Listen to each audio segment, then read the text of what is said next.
6:42 a.m., March 6, 1945. Cologne is no longer a city, it is rubble, twisted steel, smoke, and narrow streets filled with burned-out vehicles. At an intersection near Cologne Cathedral, two American Sherman tanks come to a halt. Seconds later, a German 75mm gun fires. 2 shots, 2 precise penetrations. 3 American tankers are killed instantly. Hidden among the ruins, a German Panther crew now controls the square. They are used to destroying Shermans. They expect no resistance, but that morning something unfamiliar emerges from the smoke. Lower, more angular. Armed with a 90mm gun the Germans have not yet faced in the streets of Cologne. 45 seconds later, the Panther is burning in front of the cathedral. And for the first time, the U.S. Army realizes that armored warfare in Europe has entered a new phase. When American forces landed in Normandy in June 1944, they did not arrive unprepared. They arrived confident. Thousands of M4 Sherman tanks rolled onto the beaches of France behind the infantry. They were reliable, easy to maintain, and simple to produce in vast numbers. By every metric the U.S. Army valued before the war, logistics, standardization, mobility, the Sherman was a success. It had worked in North Africa, it had worked in Italy, and on paper it would work in France. But within weeks of combat against German armored units in Normandy, a pattern became impossible to ignore. American tank crews were dying at a rate that experience and bravery could not explain. The problem was not training, it was not morale, it was not leadership at the tactical level, it was physics. German Panther tanks had entered service in 1943. By 1944, they were appearing on the Western Front in increasing numbers. The Panther was not perfect. It was mechanically complex. It required skilled maintenance. It was difficult to maneuver in tight terrain, but in a direct fight, it was deadly.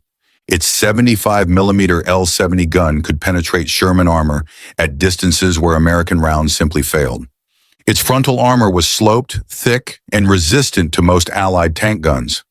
A Sherman crew often had to close the distance to have any chance of penetration. The Panther did not. In tank warfare, this asymmetry was decisive. American crews understood it immediately. They did not need doctrine to explain what they were seeing. They saw Shermans destroyed before firing a single effective shot. They saw crews trapped inside burning hulls.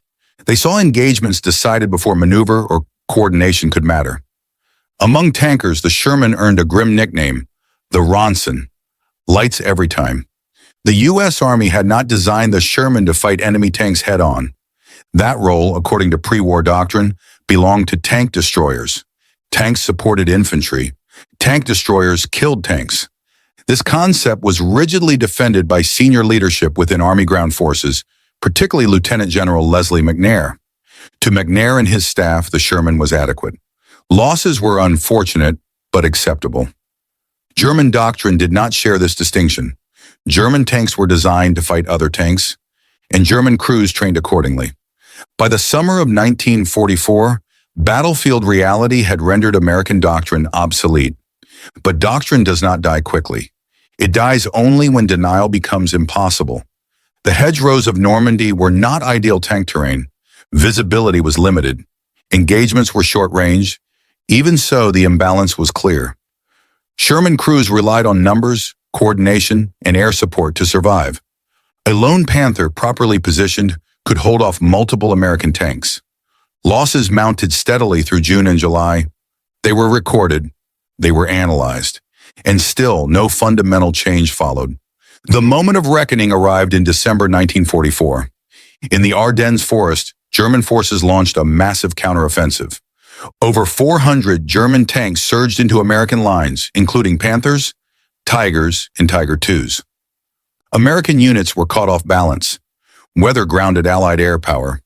Road networks funneled vehicles into kill zones. Sherman battalions were shattered.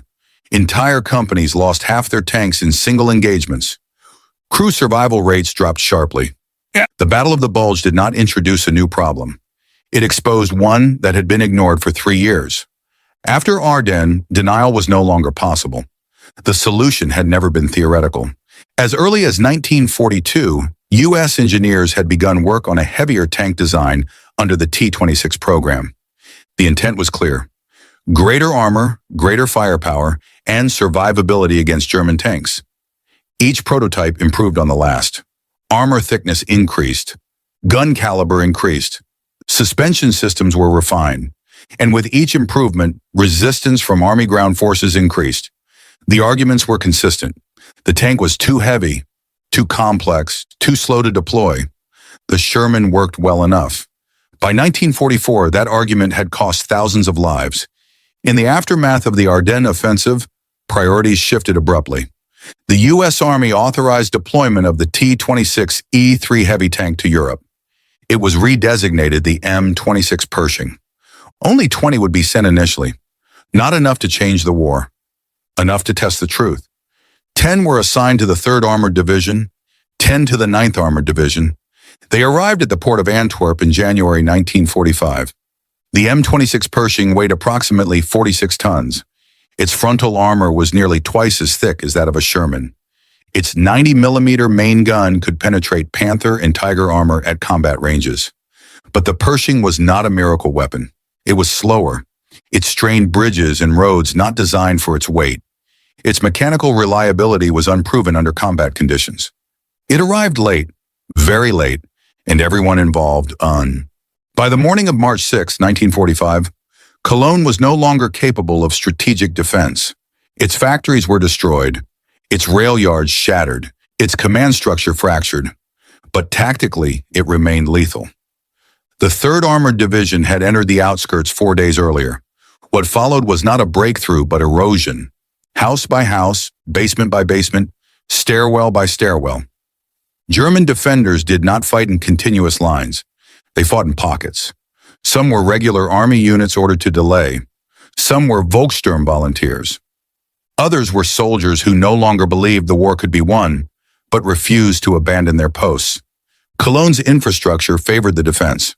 Underground pedestrian tunnels connected entire blocks. German infantry used them to appear behind American positions, fire, then disappear. American soldiers called them mouse trails. The effect was disorienting. There was no safe rear, only directions not yet threatened. Shortly after 0800 hours, Eagle 7 began moving toward the city center. The Pershing advanced slowly, its engine kept at low throttle. In urban terrain, noise traveled faster than sight. The tank's weight was a constant concern. At 46 tons, it strained streets already weakened by bombing. Every intersection was approached cautiously. Every 30 to 40 meters, the vehicle paused. Rubble could conceal mines. Shell craters could snap a track. A disabled tank in the middle of Cologne would be more than a loss. It would be a fixed target. Inside the turret, the crew spoke little. They had learned that silence sharpened focus. They had done this before in Shermans, in France, in Belgium, in snow and mud. But the Pershing changed the equation. It offered protection they had never known, and risks they had never carried. While Eagle 7 advanced along a wider avenue, Sherman tanks operated on the side streets. This was standard practice. Shermans were more maneuverable. They could enter narrow lanes the Pershing could not. They worked closely with infantry squads, clearing buildings, suppressing machine gun nests. Radio traffic suggested German resistance was thinning. Several units had withdrawn across the Rhine overnight, but rear guards remained. And rear guards fight differently. They do not maneuver for victory. They fight to delay, to inflict damage, to buy time. As Eagle 7 advanced, the twin spires of Cologne Cathedral became visible through the periscopes. They rose above the rubble like fixed points in a moving landscape. Every map reference began with the cathedral. Every radio report used it as a landmark. The closer the Pershing moved toward it, the wider the streets became. Wider streets meant longer sightlines. Longer sightlines favored tank guns. In open ground, armor and firepower mattered most. In cities, timing mattered more. Eagle 7 slowed further as it approached the cathedral district. The crew knew what this area represented. If German armor was still west of the Rhine, this is where it would be. At approximately 0947 hours, the sound reached them. Two sharp, heavy reports. Not artillery, not mortars. Tank guns. The sound was unmistakable to anyone who had spent months around armor. Seconds passed, then a third shot. Moments later, the radio erupted. An F Company Sherman had been hit, crew attempting to bail out. Second Sherman taking fire. German tank location unclear. Vicinity, Cathedral area. The tone of the transmissions was controlled but strained. These were not inexperienced crews. They understood what was happening. The German Panther was not an ideal urban tank. Its length limited maneuverability. Its size made concealment difficult. But when positioned correctly, it was devastating. The Panther's long-barreled 75mm gun could dominate wide streets. Its optics allowed accurate fire at ranges that Sherman struggled to answer. German crews favored ambush. They waited for American tanks to stop, to angle their hulls, to expose their weakest armor. Then they fired. The two Shermans had done exactly that. Eagle 7 continued forward, but more cautiously now. The Pershing halted in the shadow of a partially collapsed office building, 1 block short of the square. From this position, the crew could observe without being seen. One Sherman was visible ahead. It sat motionless in the street. Smoke poured from the open commander's hatch. The gun tube pointed skyward at an unnatural angle. The second Sherman was not visible. Radio reports placed it somewhere along the northern edge of the square, also disabled. The implication was clear. The German tank controlled multiple approaches. Any American vehicle entering the square directly would be engaged immediately. Advancing blind was not an option. The commander of Eagle 7 made a decision that carried personal risk. He would dismount and reconnoiter on foot. Leaving a heavy tank stationary in a city was dangerous, but committing it without intelligence was worse. As he moved forward along the building wall, another figure appeared, a U.S. Army Signal Corps cameraman. He carried a 16mm film camera and a pack of magazines. He had been filming the destruction of the Shermans. He had captured muzzle flashes and impacts. Now he saw something new, an American heavy tank in the heart of Cologne. He followed. From a corner overlooking the square, the Panther became visible. It was positioned perfectly. The gun faced the avenue the Shermans had used. Part of the hull was concealed by a side street and rubble. From that position, the Panther could cover the square while remaining partially hidden. It was professional work. The Panther had not yet detected Eagle 7. A building blocked the line of sight. This created a narrow window of opportunity. A frontal engagement across the square was possible, but risky. Both tanks could penetrate each other at that range. Whoever fired first would likely win. But there was another option. A narrow side street ran parallel to the main avenue. It curved toward the square from the west. If Eagle 7 used that route, it could emerge with the Panther's side exposed. The Panther's turret faced north. To engage a threat from the west, it would need to rotate. That rotation took time. Not much. 3 to 4 seconds, perhaps. In tank combat, that was everything. The commander returned to Eagle 7. The plan was brief, direct, unquestioned. Advance down the parallel street. Turn into the square. Engage the Panther from the flank. An armor-piercing round was loaded. The turret was traversed in advance, aligned to the expected angle. The engine revved. The Pershing began to move. The side street was narrow, barely wide enough for the tank. Debris forced the driver to adjust constantly. At low speed, the Pershing was quieter, but not silent. The sound echoed unpredictably off shattered walls. If the Panther crew heard it, they would know a tank was nearby, but not where. That uncertainty was the Pershing's only advantage. Distance closed quickly. 50 meters, 40, 30. The intersection approached. Inside Eagle 7, no one spoke. There were no last instructions. Nothing more to add. Everything depended on the first seconds. Beyond the intersection lay the Cathedral Square. Somewhere within it, a Panther crew waited. They had already destroyed 2 American tanks that morning. They expected more Shermans. They did not expect a Pershing. The city seemed to pause. No small arms fire, no radio chatter, just the sound of steel tracks on broken pavement. Eagle 7 reached the edge of the intersection. The driver did not slow. The bow of the tank emerged into open space. And for the first time that morning, both crews were about to see each other. The street Eagle 7 entered was narrower than the avenue it had left. 4- and 5-story buildings pressed in from both sides. many of them hollowed out by bombing. This had once been a commercial district, department stores, offices, and cafes. Now it was a corridor of shadows and broken masonry. The Pershing moved at a steady pace, not slow enough to hesitate, not fast enough to lose control. Inside the turret, everything was set. An armor-piercing 90-millimeter round sat locked in the breech. The turret had already been traversed 90 degrees to the right. The gun pointed where the Panther was expected to appear. The gunner did not scan. He stared into a fixed space inside the sight, the place where the target would be. On the far side of the square, the German Panther remained motionless. Its engine idled low.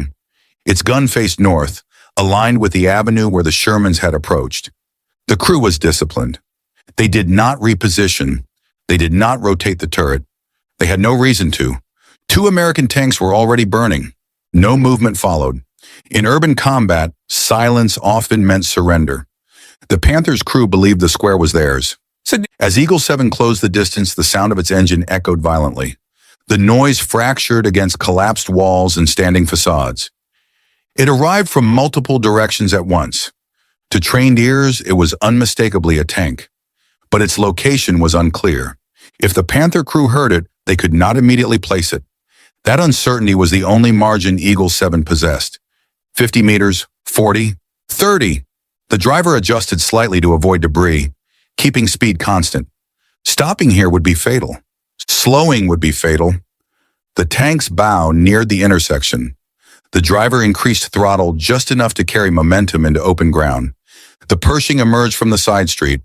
For the first time, Eagle 7 was fully visible. Inside the gun sight, the Panther appeared exactly where it had been expected. Distance approximately 100 meters. Point blank for a tank gun. But the Panther's turret was moving, slowly, deliberately. Someone inside had seen the Pershing. Faster than anticipated, the Pershing did not stop. Stopping would make it stationary. A stationary tank in open ground was a dead tank. The driver accelerated instead. This forced the gunner to make a choice. American tanks rarely fired on the move. The Pershing had no modern stabilization. Accuracy suffered dramatically when firing while moving. But stopping meant waiting to be hit. Training overrode instinct. The gunner adjusted for movement, led the target slightly, and fired. The 90-millimeter gun detonated with a concussive blast. The sound was deeper than that of a Sherman, heavier, violent. The round crossed the distance in a fraction of a second. Impact. The shell struck the Panther's turret face just below the gun mantlet. A flash of sparks erupted. Fragments of steel flew outward. Inside the Panther, metal spalled from the interior surface of the armor. Razor-sharp fragments tore through the fighting compartment, but the round did not disable the tank. The Panther remained operational. Its turret continued to rotate. Inside the Panther, the commander struggled to identify what he was seeing. The silhouette was wrong. Too low. Too angular. It did not resemble a Sherman. For a moment, less than a second, a question surfaced. Friendly? German armored units operated in the area. Captured vehicles were rare, but not unheard of. The hesitation was brief, but it existed. Eagle 7 stopped in the middle of the intersection, completely exposed. No cover, no concealment. This was the most dangerous moment of the engagement. But now the gunner could aim properly. The loader already had the second round in his hands. The breech opened. The round slammed home. The breech locked. The gunner did not lift his eye from the sight. The first hit had been high. Effective, but not decisive. Now the gunner lowered his aim. He did not target the turret. He targeted the side hull just below the turret ring. The Panther's side armor measured approximately 40 millimeters, half the thickness of its frontal plate. At this range, the 90-millimeter gun would have no difficulty. The gun fired again. The shell struck the Panther's right side. Penetration was immediate. The round passed through the armor plate into the fighting compartment and out the opposite side. 2 gaping holes appeared. Inside the Panther, systems failed instantly. Hydraulics ruptured. Fuel lines broke. Smoke filled the compartment. The commander threw open his hatch and jumped clear.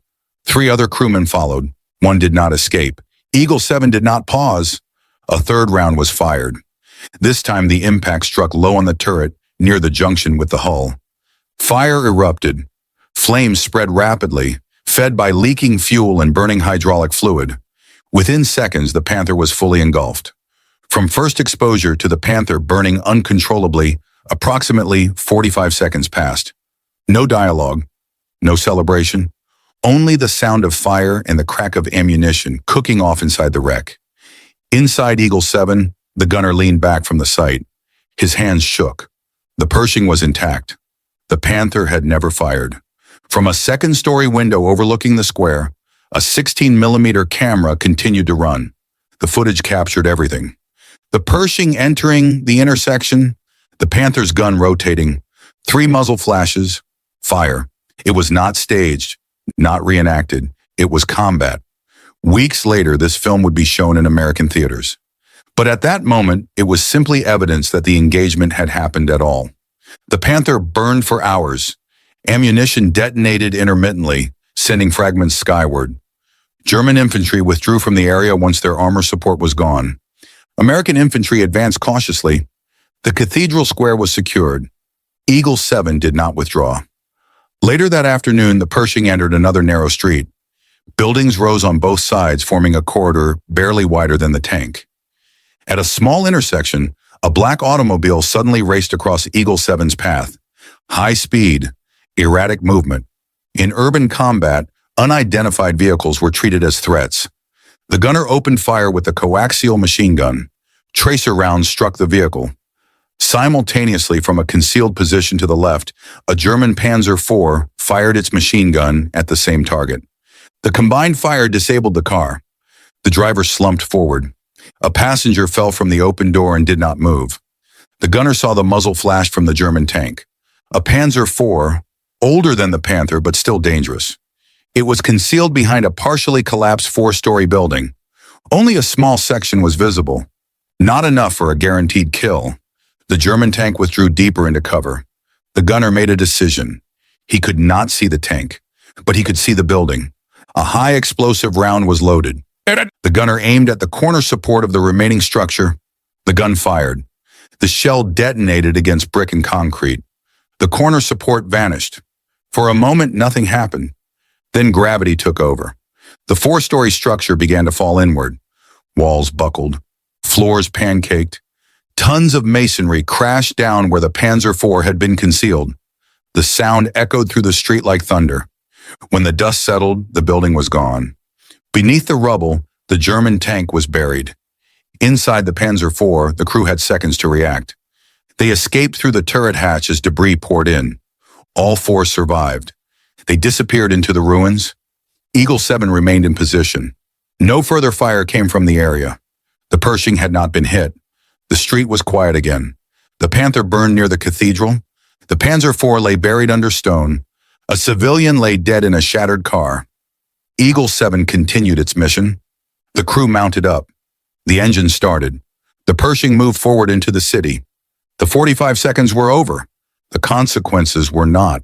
After the morning of March 6, 1945, Cologne no longer functioned as a defensive city. The destruction of the Panther near the Cathedral did more than remove a single German tank. It sent a signal. American heavy armor had entered the city center. The assumptions German rearguard units relied upon no longer held. Infantry resistance continued through the afternoon. Isolated machine gun nests. Snipers in upper floors. Occasional Panzerfaust ambushes. But the cohesion was gone. By March 8th, Cologne was fully under American control. The city was silent. Not peaceful, just empty. More than 1 million people had lived here before the war. Now perhaps 40,000 remained. Most were underground. The cathedral still stood. Its twin spires rose above collapsed neighborhoods and burned streets, untouched by bombing. Not spared by intention, spared by chance. It was not a symbol of victory. It was a marker of scale. For the crew of Eagle 7, the duel at the cathedral did not mark an ending. It marked a continuation. They remained in Cologne for 2 more days, clearing routes and supporting infantry advances. No ceremony followed, no pause. Urban warfare does not allow reflection. When Cologne was secured, the 3rd Armored Division turned east. The Rhine lay ahead. Once crossed, organized German resistance west of the river would collapse. Speed became the priority. German units were retreating, surrendering, or fragmenting. Some towns offered no resistance at all. Others still fought, not for victory, for obedience. As March turned into April, the pace of advance increased. German command structures were dissolving. Fuel shortages immobilized armor. Communications failed. Yet violence continued. Fanatical units fought to the end. Hitler Youth members attacked tanks with handheld anti-armor weapons. SS formations refused surrender. For American soldiers, the war entered a strange phase. The danger was uneven, one day quiet, the next lethal. For Eagle 7, the missions blurred together.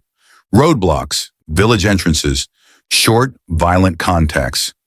The Pershing performed well. Its firepower was decisive when armor appeared. Its presence discouraged resistance, but it was too late to matter strategically. The war was already lost. On March 30th, 1945, Major General Maurice Rose was riding at the front of a column south of Paderborn. His command style had never changed. He led from forward positions. He refused to direct operations from safety. That habit had inspired loyalty. It also carried risk. The column encountered a German armored unit that had broken through American lines. Tiger tanks blocked the road. Rose's driver attempted to turn away. A German tank maneuvered to cut them off. A German soldier emerged from the turret hatch and leveled a submachine gun at the jeep. What happened next lasted seconds. Rose reached toward his belt. Whether to surrender his weapon or draw it was never known. The German fired. Rose was struck multiple times and died instantly. He was the highest-ranking American officer killed by enemy fire in the European theater. Word spread quickly through the 3rd Armored Division. For soldiers who had served under him since North Africa, the loss was personal. Rose had shared their risks. Now he shared their fate. By late April, German resistance collapsed in waves. Entire units surrendered without firing. Others dissolved overnight. On May 7, 1945, Germany signed an unconditional surrender. May 8th was declared Victory in Europe Day. Celebrations erupted across Allied territory. For soldiers at the front, the reaction was muted. Relief came slowly. War does not end cleanly. Eagle 7 did not return home immediately. The crew remained in Germany as part of the occupation force. The Pershing was inspected in detail. Engineers cataloged damage. Ballistic experts examined armor impacts. Maintenance crews recorded mechanical issues. The tank had proven itself, but it had arrived too late to change the war. Eventually, Eagle 7 was shipped back to the United States for study and display. The crew dispersed. Orders arrived. Transport ships filled. Names were called. One by one, they went home. The gunner of Eagle 7 returned to Pennsylvania. He was processed out of the Army, issued papers, given a date. Corporal, service complete. There was no parade waiting. He found work at a cement plant, married, raised children. To neighbors, he was quiet, reliable, unremarkable. He rarely spoke about the war, not because it had faded, but because it had not. During the day, life moved forward. At night, Cologne returned. The narrow streets, the cathedral spires, the Panther burning in the square. And another image, a black automobile crossing an intersection, machine gun fire, a figure falling onto stone. For decades, that image lacked clarity. He did not know who the person was. He did not know whose bullets had struck, only that he had fired. War creates many uncertainties. Some of them never resolve. In 1996, more than 50 years later, a documentary aired featuring footage from Cologne. For the first time, the gunner saw the engagement from outside his own memory. The Pershing, the Panther, the intersection, and then the automobile. This time, the image was unmistakable. The passenger was a woman, not a soldier, not armed. The realization confirmed a fear he had carried since 1945. He may have killed a civilian. The truth was complex. The automobile had been fired upon by both sides. A German Panzer IV had also engaged. No forensic reconstruction could determine whose bullets were fatal, but certainty no longer mattered. Responsibility did. In 2013, at age 89, he returned to Germany. Not as a veteran on a commemorative tour, but as a man seeking an answer. A German journalist had researched the incident. The victim's name was Katharina Esser. She was 26 years old, the youngest of four sisters. She worked as a grocery clerk. She cared for her parents. On March 6, 1945, she and her employer attempted to flee the city. They were caught in crossfire. She did not survive. A meeting was arranged at her grave. At the cemetery, he was not alone. Another man stood there, Gustav Schaefer, former machine gunner of the Panzer IV. The same tank that had fired at the automobile, the same tank later buried beneath a collapsing building. Both men believed they had killed Katharina Esser. Neither knew for certain. They shook hands. They walked together to the grave. No accusations were made, no defenses offered. Both had fired. That was enough. They placed yellow roses on the grave. Two old men, once enemies, now bound by the same memory. They stayed in contact. Letters crossed the Atlantic. Phone calls followed. They did not speak of tactics or victories. They spoke of families, of aging, of memory. Gustav Schaefer died in 2017. Flowers arrived at his funeral from the United States. The note was brief. Not forgiveness, not pride, recognition. In 2019, the gunner of Eagle 7 received the Bronze Star for valor. He was 95 years old. He was the last surviving member of the crew. The others were honored posthumously. He accepted quietly. Medals do not erase memory. He died in 2022 at the age of 99. Nearly a century lived, nearly 8 decades after Cologne. Every year since 2013, yellow roses appear on Katharina Esser's grave. No name attached. Someone remembers. Someone still apologizes. The Panther exists now only in photographs, burning in front of Cologne Cathedral. The Pershing rests in a museum. The film still exists. 45 seconds that demonstrated the arrival of American heavy armor in Europe. But that was never the real story. The real story was not about tanks. It was about men placed into moments where no outcome was clean. They survived and spent the rest of their lives learning how to live with that survival.